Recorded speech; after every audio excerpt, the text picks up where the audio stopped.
मैंने श्रीमद् भगवद गीता तब तक नहीं पढ़ी थी जब तक मुझे ये ज्ञान नहीं हुआ कि हम सब आत्माएं हैं और ये जिंदगी हम आत्माओं के लिए एक इम्तिहान है अपने अंदर से अपने सबसे अच्छे रूप को बाहर निकालने का।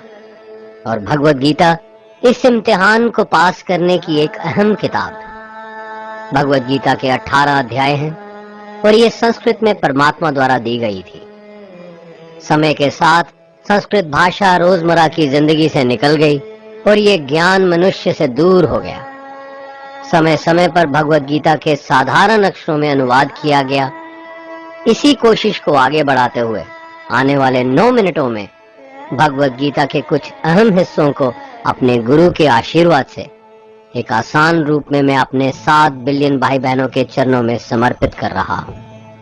ये ज्ञान परमात्मा ने भगवान कृष्ण के द्वारा सबसे बड़े धर्म युद्ध महाभारत की रणभूमि कुरुक्षेत्र में अर्जुन को कुछ 5000 साल पहले दिया। ये वो वक्त था जब धर्म का बार बार उल्लंघन हुआ, परमात्मा का डर मनुष्य से निकल गया। लालच की होड़ में भाई ने भाई को मारने की कोशिश की और यही नहीं, एक ब्याहता औरत को भरी सभा में अपने बड़ों के सामने अपमानित किया गया। इससे पहले कि मनुष्य जाति धर्म युग से निकलकर पूर्ण रूप से कलयुग में जाती, युद्ध की रणभूमि में युद्ध से कुछ पहले परमात्मा ने गीता भगवान कृष्ण के द्वारा मनुष्य जाति के कल्याण के लिए दी। ऐसे ही जैसे कभी तुरा मोसेस को, गॉस्पेल जीसस को और कुरान प्रॉफिट मोहम्मद को दी। गीता, बाइबल, कुरान, तुरा, गुरु ग्रंथ साहिब परमात्मा द्वारा दी गई किताबें हैं जो किसी एक धर्म के लिए नहीं बल्कि पूरी मनुष्य जाति के लिए है, पूरी इंसानियत के लिए है, सब आत्माओं के लिए है। क्योंकि ये आत्मा को परमात्मा के बारे में, उसकी सृष्टि के बारे में और सबसे अहम ये उन कायदों के बारे में समझाती है जिनका आत्मा को मनुष्य के रूप में हर हाल में पालन करना होगा, रक्षा करनी होगी।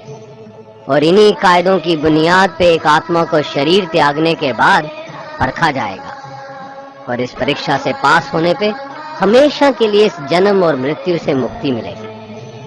परमात्मा भगवद गीता में कहते हैं कि मैं ही सबकी शुरुआत हूँ, मैं शुरू से भी पहले था और सब खत्म होने के बाद भी रहूंगा।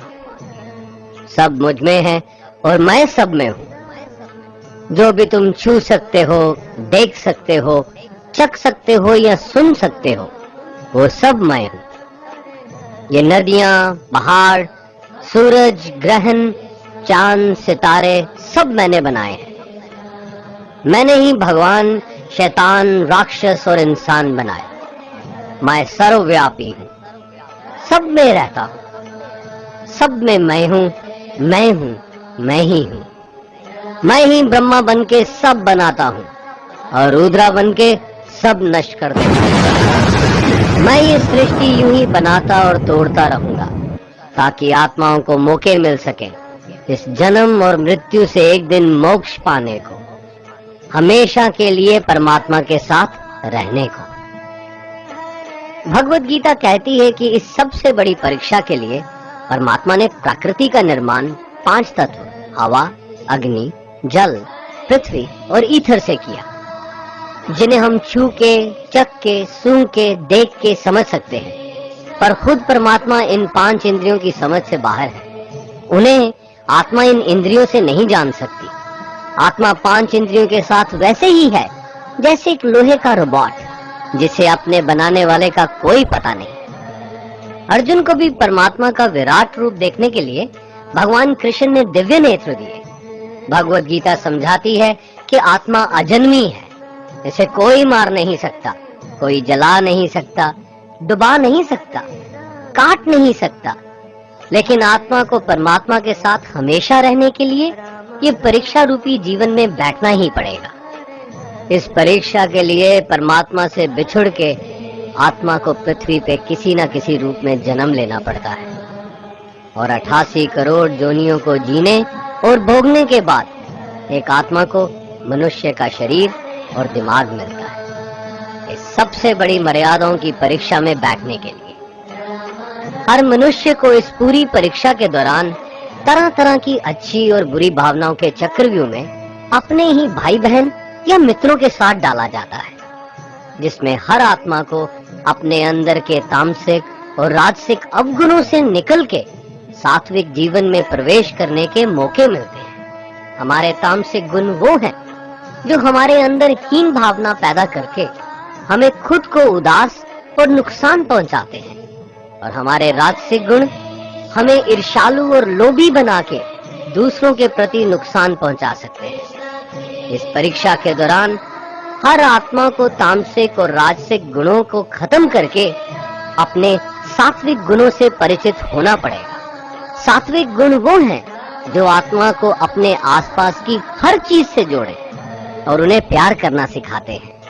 परीक्षा के दौरान हर आत्मा को जीवन के चारों स्तंभ धर्म, अर्थ, काम और मोक्ष का ज्ञान पाके ही मुक्ति मिलती है। यही वो द्वार है जिन्हें समझ के ही आत्मा परमात्मा को समझ सकती है। पहला द्वार धर्म का है और शेर इसका प्रतीक है। धर्म वही है जो गीता में लिखा हुआ है, वेदों में लिखा हुआ है, गुरु ग्रंथ साहिब, बाइबल या कुरान में लिखा है। धर्म वही है जो धारण किया हुआ है, जैसे आपका दिल मानता है, जैसे झूठ नहीं बोलना, चोरी नहीं करना, भगवान का निरादर नहीं करना, दूसरों को नुकसान नहीं देना, यही सब धर्म है। और हर आत्मा को अपने जीवन काल में हर समय धर्म का पालन करना होगा और उसकी रक्षा करनी होगी। दूसरा द्वार अर्थ का है और घोड़ा इसका प्रतीक है। हर आत्मा अपने हर जीवन काल में अपने पृथ्वी पे होने का अर्थ या मूल कारण समझेगी। इस जिंदगी में भोगने वाली चीजें और रिश्तों का आनंद लेगी। अच्छा बेटा या अच्छी बेटी, अच्छा भाई या अच्छी बहन, अच्छा पति या अच्छी पत्नी बनके हर दुनियावी रिश्ते पर खरी उतरेगी और इस परीक्षा को पास करेगी। तीसरा द्वार काम का है। भगवत गीता समझाती है कि हर मनुष्य के अंदर काम, क्रोध, लोभ, मोह, अहंकार और ईर्ष्या जैसी 6 भावनाएं हमें अपने और दूसरों के प्रति नुकसान पहुंचा सकती हैं। इन भावनाओं को हर मनुष्य को हमेशा अपने नियंत्रण में रखना होगा, क्योंकि इनके बहाव में किया हुआ कोई भी काम हमारे जीवन भर की परेशानी का कारण बन सकता है। और एक आत्मा संतोष और सादगी से इन भावनाओं पे हमेशा के लिए विजय पा सकती है। चौथा स्तंभ मोक्ष का है और हाथी इसका प्रतीक है। इस परीक्षा रूपी जीवन में हर मनुष्य हर समय कुछ इच्छाएं रखता है। कुछ इच्छाएं एक ही जन्म काल में पूरी हो जाती हैं, पर कुछ अधूरी रह जाती हैं और उनके पूरा होने के लिए आत्मा को वापस पृथ्वी पे आना पड़ता है। भगवत गीता समझाती है कि हमारी इच्छाएं ही मूल कारण है हमारे पृथ्वी पे वापस आने का, और अगर हम कोई भी इच्छा ना रखें तो हम इस जीवन और मृत्यु से मुक्त हो सकते हैं। ये द्वार माफी का भी है। जिन्होंने आपके साथ बुरा किया उनको माफ करके और जिनसे आपने बुरा किया उनसे माफी मांग के मुक्ति पाई जा सकती है। जब तक आत्मा इन चारों दरवाजों धर्म, अर्थ, काम और मोक्ष को समझ नहीं लेती, तब तक आत्मा को बार बार इस मनुष्य रूप में आना ही पड़ेगा। परीक्षा का समय खत्म होते ही आत्मा शरीर और अन्य सब वस्तुओं का त्याग कर देती है। जो भी संसार में रहकर बनाया वो अब किसी और का होगा, और आत्मा अपने कर्मों के फैसले के लिए चली जाती है। आत्मा के अच्छे बुरे कर्मों का हिसाब होता है। अपने अच्छे कर्मों के लिए आत्मा कुछ वक्त के लिए स्वर्ग और दुष्कर्मों के लिए नरक पे चले जाती है। नरक में आत्मा को अपने पापों के अनुकूल सजाएं मिलती हैं, पर सजा खत्म होने के बाद आत्मा को फिर से एक नया शरीर और नया दिमाग मिलता है इस परीक्षा में फिर से बैठने के लिए।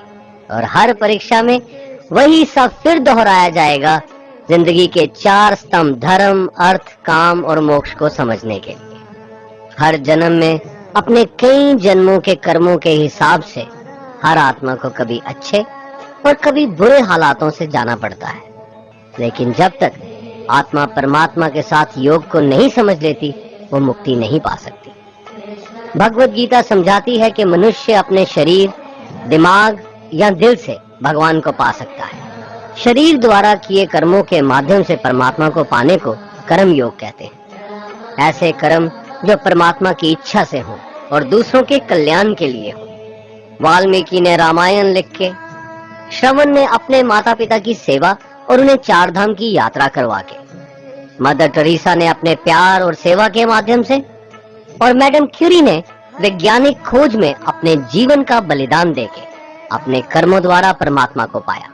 भगवत गीता समझाती है कि एक आत्मा दिमाग से भी परमात्मा के साथ योग लगा सकती है।